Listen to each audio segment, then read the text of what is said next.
इस परम पावन कार्तिक मास में प्रतिदिन ब्रह्म मुहूर्त में स्नान करना, और अगर स्नान आप नहीं कर पा रहे हैं तो भी आप कार्तिक महात्म और कार्तिक से जुड़ी हुई कहानियों का अवश्य श्रवण करें। आज हम कार्तिक महात्म के 16वें अध्याय का पाठ करेंगे। राजा पृथु ने कहा, नारद जी, यह तो आपने महाप्रभु शंकर की बड़ी ही अद्भुत कथा सुनाई। कृपा करके आप अब ये बतलाइए कि उस समय राहु उस पुरुष से छूटकर कहाँ गया। राजा पृथु ने देवऋषि नारद से ऐसा प्रश्न पूछा तो देवऋषि ने कहा, उससे छूटने पर वह बर्बर नाम से विख्यात हो गया और मानो नया जन्म पाकर उसने अपने आप को धन्य माना। वो धीरे धीरे जलंधर के पास गया। वहां जाकर उसने शंकर जी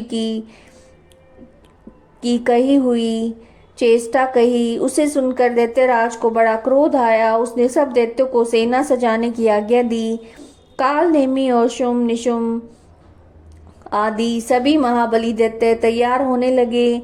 एक से एक महाबली दैत्य करोड़ों की संख्या में निकलकर युद्ध के लिए संबद्ध हो गए। महाप्रतापी सिंधु पुत्र शिवजी से युद्ध के लिए निकला। उसके आगे महर्षि शुक्र और छीन सिर राहु हुआ। फिर तो उसी समय जलंधर का मुकुट खिसक कर पृथ्वी पर गिर पड़ा। आकाश में मेघ छा गए। बड़े अपशकुन हुए। इंद्र आदि सब देवताओं ने एकत्र होकर कैलाश पर जाकर शिवजी के पास पहुंचकर सारा वृतांत कहा और यह भी कहा कि आपने जलंधर से युद्ध के लिए जो भगवान विष्णु को भेजा था वह उसके वशवर्ती हो गए हैं तथा लक्ष्मी सहित जलंधर के अधीन होकर उसके ही घर में निवास करते हैं।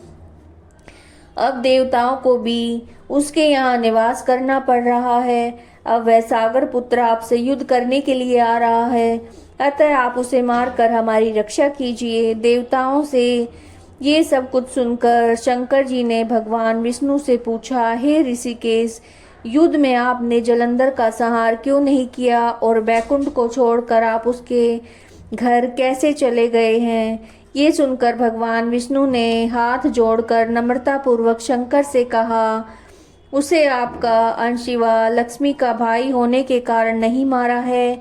वह बड़ा ही वीर और देवताओं से अजय है। मैं सत्य कहता हूँ, उसे कोई भी नहीं मार सकता है। इस पर मैं मुग्ध होकर मैंने स्वयं उसके घर में रहने का वर दे दिया है और इसी कारण मैं उसके घर में रहता हूँ।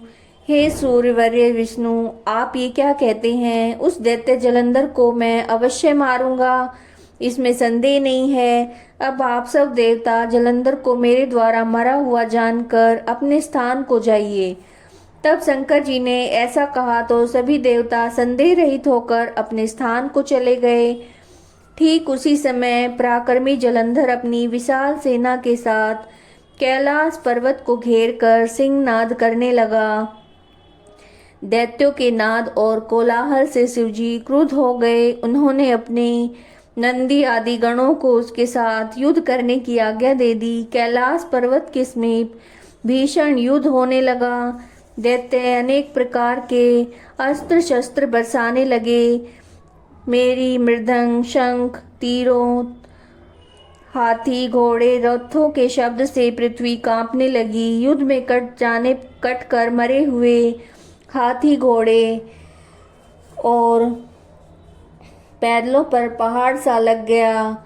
युद्ध भूमि और भी अगम्य हो गई। दैत्यों के आचार्य शुक्राचार्य जी अपनी मृत संजीवनी विद्या से सभी दैत्यों को जिलाने लगे। यह देखकर शिवजी गण व्याकुल हो गए और उनके पास आकर सारा वृतांत सुनाया, जिसे सुनकर भगवान रुद्र के क्रोध की सीमा नहीं रही। वह अपने भयंकर रूप से दिशाओं को प्रज्वलित करने लगे। फिर तो उस समय उनके मुख से एक बहुत ही भयंकर कन्या उत्पन्न हुई, जिसकी दोनों जंघाएं ताल के वृक्ष के समान थी। वह युद्ध भूमि में जाकर सब असुरों का चर्बन करने लगी। तब युद्ध भूमि में इस प्रकार विचरते हुए वह शुक्र जी के समीप पहुंची। उन्हें शीघ्र ही अपने उदर में विलुप्त कर लिया। फिर स्वयं भी अंतर ध्यान हो गई। शुक्र के गुप्त हो जाने से दैत्यों का मुख मलिन पड़ गया और वह युद्ध भूमि छोड़कर भाग गए। इस पर उनके शुम्भ निशुम्भ और काल नेमी आदि सेनापतियों ने अपने भागते हुए वीरों को रोककर शिव गणों पर बड़ा कठिन प्रहार करना आरंभ किया। और ऐसा ही शिवजी के नंदी आदि वीर गणों ने भी, जिनमें गणेश और स्वामी कार्तिक भी थे, अपने गणों को रोक रोक कर दैत्यों से भीषण युद्ध करना आरंभ किया। यह कार्तिक महात्म का 16वां अध्याय था। अगर आपको वीडियोस पसंद आ रही हैं तो लाइक कीजिएगा, चैनल को सब्सक्राइब कीजिएगा और कमेंट में जय श्री कृष्णा लिखिएगा।